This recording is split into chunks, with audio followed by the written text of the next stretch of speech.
बोलिए भारत माता की। तो इधर से आवाज नहीं आ रही भाई। भारत माता की, भारत माता की।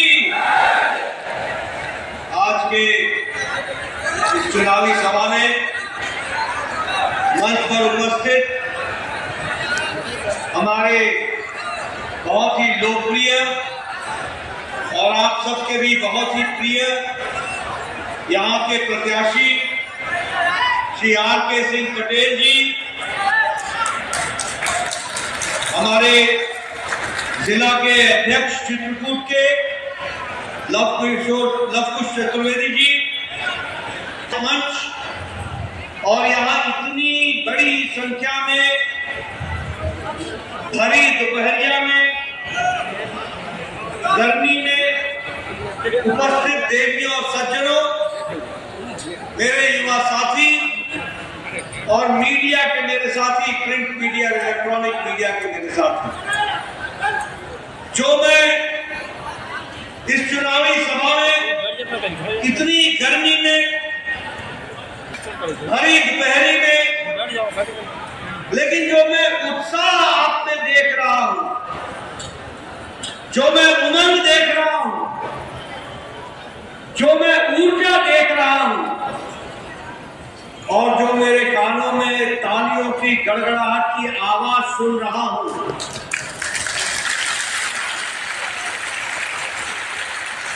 वो मुझे आश्वस्त कर रही है कि आप लोगों ने यहां से आर.के. सिंह पटेल जी को फिर से सांसद के रूप में दिल्ली भेजने का मन बना लिया।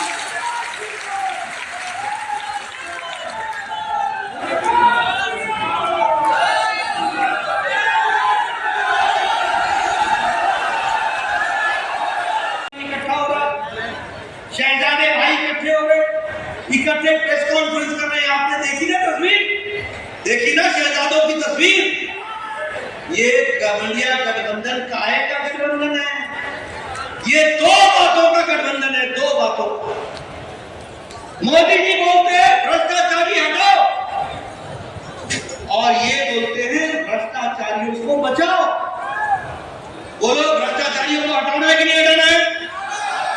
और ये बचाने में लगे कि नहीं लगे? आप बताइए, कांग्रेस ने कॉमनवेल्थ गेम्स का घोटाला किया था कि नहीं किया था? पनडुब्बी घोटाला किया था कि नहीं किया था? ऑगस्टा वेस्टर्न हेलीकॉप्टर का घोटाला किया था कि नहीं किया था? 2G घोटाला किया था कि नहीं किया था? आप बताइए, इन्होंने चीनी घोटाला किया था कि नहीं किया था? चावल घोटाला किया था कि नहीं किया था?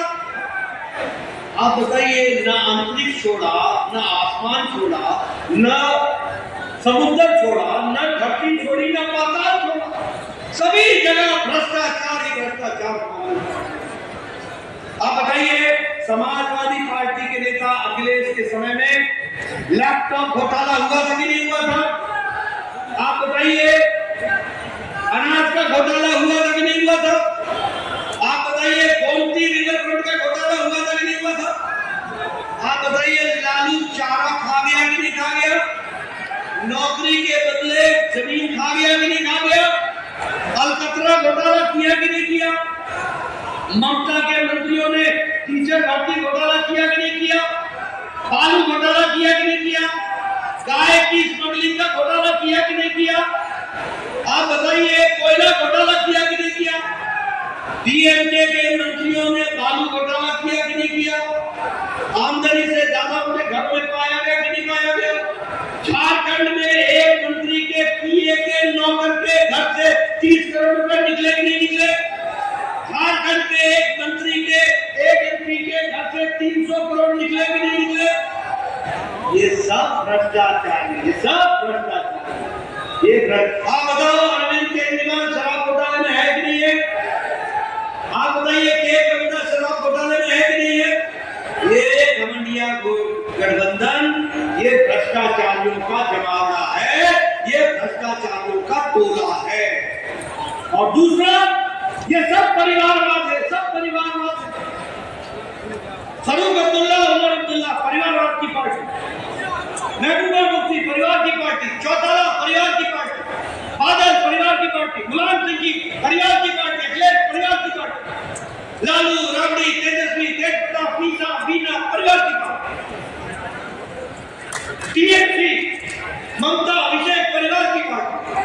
उद्धव ठाकरे, आदित्य ठाकरे परिवार की पार्टी, शरद पवार, सुप्रिया सुले परिवार की पार्टी, भतीजा भी निकाल दिया, उदयनिधि स्टालिन, स्टालिन परिवार की पार्टी, ये सारी परिवार की पार्टियां हैं और सारी भ्रष्टाचारी पार्टी।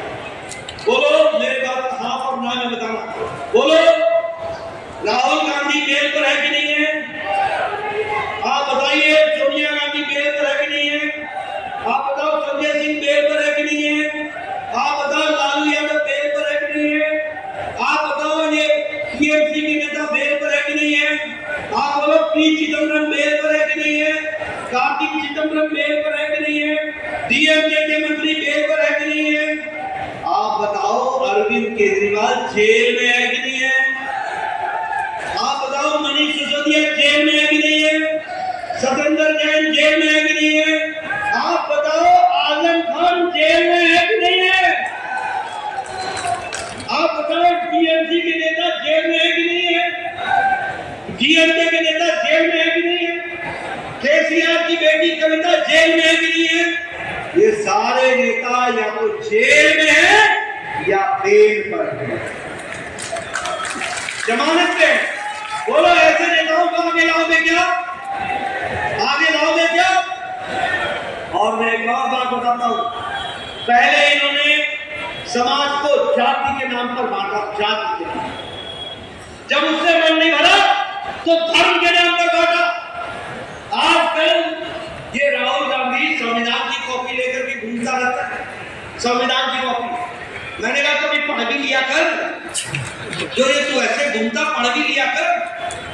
बाबा साहब अम्बेडकर ने लिखा है, आरक्षण धर्म के नाम पर नहीं होगा। ये संविधान में लिखा है कि आरक्षण धर्म के नाम पर नहीं होगा। और ये कांग्रेस पार्टी हमारे दलित भाई, हमारे आदिवासी भाई, हमारे पिछड़ा भाई, हमारे अति पिछड़ा भाई, इनके आरक्षण के अधिकार पर डाका डालकर धर्म के नाम पर आरक्षण करना चाहते हैं।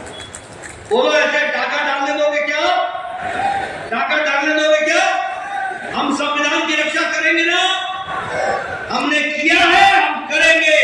कोई भी दलित भाई का, कोई भी अति पिछड़ा का, कोई भी पिछड़े का और किसी भी आदिवासी भाई का आरक्षण का एक पॉइंट भी उसका नहीं जाने देंगे, उसको इंटैक्ट रखेंगे। इस बात को कल देखो, पहले जाति के नाम पे बांटा, फिर धर्म के नाम पर बांटा। और एक राहुल गांधी का सिपा सलाम है, जब भी विदेश जाते हैं तो वो बड़े बड़े बाल वाले आपने देखे होंगे, वो घूमते रहते हैं, साथ में सिपा सलाम, वही सलाहकार बने। उन्होंने क्या किया, अब चमड़ी के आधार पर भारत का डिवीजन कर रहे, चमड़ी के आधार पर। क्या बोलते हैं, पूर्वोत्तर के, नॉर्थ ईस्ट के लोग चीनी जैसे दिखते हैं, उत्तर के लोग अंग्रेज जैसे दिखते हैं, दक्षिण पश्चिम के लोग अरबी दिखते हैं और दक्षिण के लोग अफ्रीकन दिखते हैं। चमड़ी के रंग की बात करते हैं। वो ऐसे लोगों को आगे आने दोगे क्या? ऐसे लोगों भारत की संस्कृति के साथ खिलवाड़ नहीं कर रहे क्या? अब आप चमड़ी के आधार पर विभाजन करते हो। मित्रों, मेरी और भी खुशी बढ़ जाती है जब मुझे ऐसी पावन धरती पर, संस्कृति से ओत-प्रोत की धरती पर, और जिस धरती पर, पुण्य धरती पर प्रभु श्री राम 11.5 वर्ष जिन्होंने वास किया हो, ऐसी पवित्र धरती पर आने का सौभाग्य मिले, मैं ऐसी धरती को बारंबार नमन करता हूं।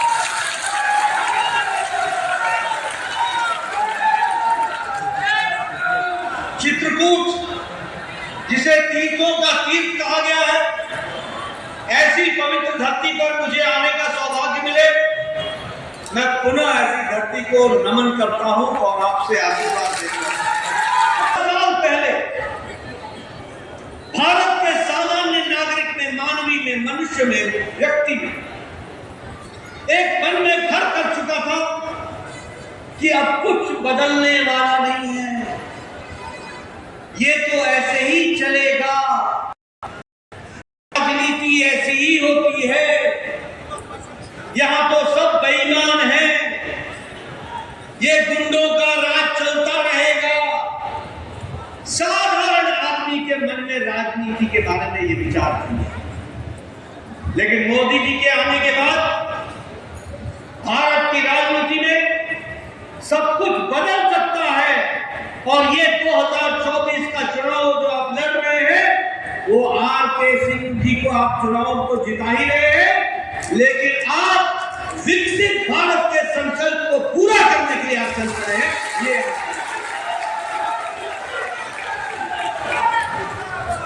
ये 10 साल पहले राजनीति का क्या होता? जातिवाद, व्यक्तिवाद, परिवारवाद, भ्रष्टाचार, वोट बैंक की राजनीति, तुष्टीकरण, भाई को भाई से लड़ाओ, जाति को जाति से लड़ाओ, पहाड़ को मैदान से लड़ाओ, उत्तर को दक्षिण से लड़ाओ, पूर्व को पश्चिम से लड़ाओ, और वोट के नाम पर लोगों को जोड़ने के लिए वोट बैंक की राजनीति। लेकिन मोदी जी ने 10 साल में जाति को धक्का दिखाया, क्षेत्रवाद को धक्का दिखाया, ये वोट बैंक की तुष्टीकरण के साथ लोहा दिया और विकासवाद की राजनीति को आगे बढ़ाया और मंत्र रखा सबका साथ, सबका विकास, सबका विश्वास, सबका प्रयास।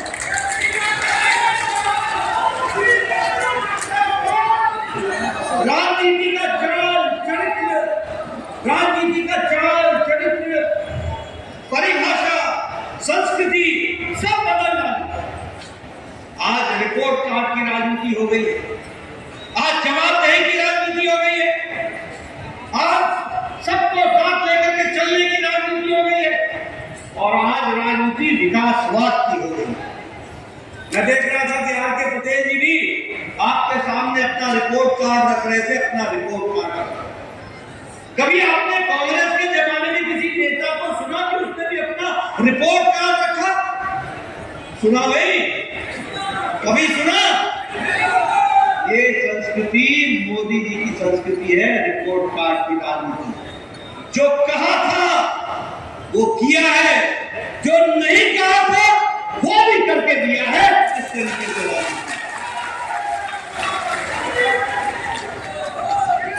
मित्रों, आज आपको खुशी होगी, मैं देश की तस्वीर आपके सामने रखना चाहता हूं दुनिया के दृष्टिकोण से। एक समय था जब भारत को पिछलग्गू देश कहा जाता, पिछड़ा हुआ देश कहा जाता। एक समय था जो हम दूसरों को देखा करते थे और उनके पीछे चला करते थे। आज अमेरिका की अर्थनीति लड़खड़ा रही है, यूरोप की अर्थनीति लड़खड़ा रही है। कोरोना की चपेट के बाद और यूक्रेन के युद्ध के बाद रशिया की अर्थनीति गड़बड़ा गई है, चाइना की गड़बड़ा गई है, ऑस्ट्रेलिया की गड़बड़ा गई है, जापान की गड़बड़ा गई है। लेकिन इन विपरीत परिस्थिति में भी भारत मोदी जी के नेतृत्व में 5 साल पहले 11वें नंबर पर अर्थव्यवस्था में था, आज 5वें नंबर पर भारत खड़ा है। और आप तीसरी बार प्रधानमंत्री जी को प्रधानमंत्री बनाएंगे, भारत आने वाले समय में तीसरी सबसे बड़ी अर्थव्यवस्था बन जाएगी। तीसरी हम कभी दवाई मंगाया करते थे, आज भारत दुनिया की डिस्पेंसरी बन गया। 138% हमारा एक्सपोर्ट बढ़ गया। दुनिया में हम दवाई बेचने वालों में दूसरे नंबर पर आकर के खड़े हो, और सबसे सस्ती और सबसे असरदार दवा आज भारत बना रहा है। पेट्रोकेमिकल्स में हमारा एक्सपोर्ट 106% बढ़ गया, 106%। ये आप लोगों के हाथ में मोबाइल है ना? आपके हाथ में मोबाइल, ये जो मोबाइल है 10 साल पहले इसके ऊपर होता था made in China. Made in Japan, made in Taiwan, made in Korea.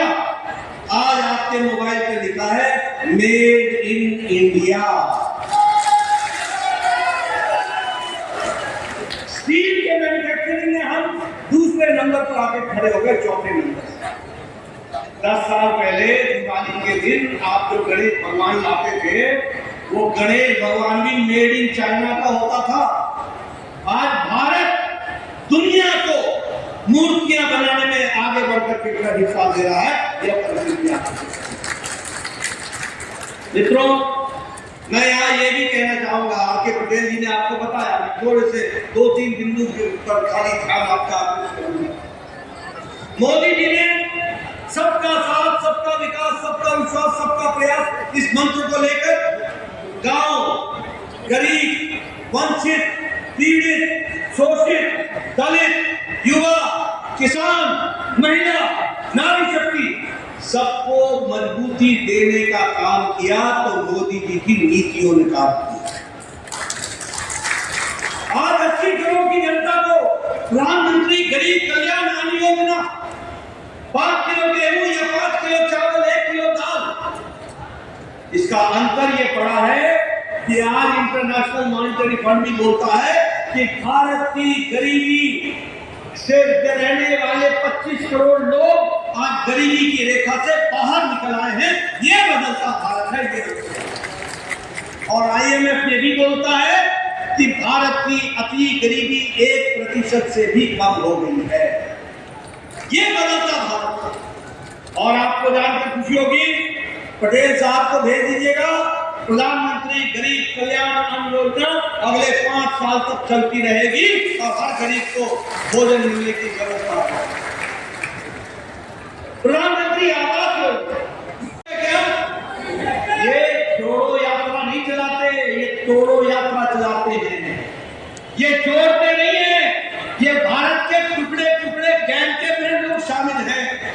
इसलिए मित्रों, एक तरफ मोदी जी के नेतृत्व में आगे बढ़ता भारत, एक भारत श्रेष्ठ भारत, विकसित भारत, अमृतकाल का भारत, आगे बढ़ने वाला भारत है। और एक भारत, ये कांग्रेसियों के जमाने में जात पे बांटो, धर्म पे बांटो, चमड़ी पे बांटो, इलाके में बांटो, ऐसा काम करने का दुष्कर्म है। ऐसी गलत बात। मित्रों, जहां तक आपके पटेल जी का सवाल है, इन्होंने अपना जीवन समाज सेवा में पूरा जीवन लगा। 35 साल से आपके जीवन में आपके साथ था। 3 बार विधायक रहे, 2 बार सांसद रहे और आपकी सेवा के लिए हमेशा तत्पर रहते। मेरा आपसे निवेदन है कि आपका आशीर्वाद मोदी जी के नाम पर, आपके पटेल जी को कमल के निशान पर बटन दबाकर आपने इनको चुनाव जिताना है और बांदा का विकास में अपना योगदान करना। बोलिए, करेंगे ना? करेंगे ना? विकास करेंगे ना? उनको जिताएंगे ना? और बांदा के सभी दोस्तों को मैं बताना चाहता हूँ, आप इन्हें चुनाव जिताइए, मैं फिर आऊंगा, आप लोगों के साथ मिलूंगा और गपशप लगा करके और आगे बढ़ेंगे हम। बहुत बहुत धन्यवाद। जय श्री राम, जय जय श्री राम, जय श्री राम। जेपी नड्डा जिंदाबाद, जेपी नड्डा जिंदाबाद, योगी मोदी जिंदाबाद। आदरणीय जिलाध्यक्ष श्री लघु सुपुरी से मैं अनुरोध करूंगा, कृपया जिलाध्यक्ष जी समापन की घोषणा करें।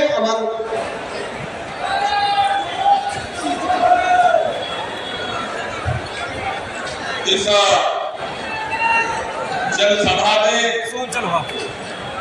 विश्व के सबसे बड़ी पार्टी के नेता, तन समर्पित, मन समर्पित और जीवन समर्पित ऐसे आदरणीय जगत प्रकाश नड्डा जी का इस चित्रकूट की धरती पर हार्दिक स्वागत, अभिनंदन।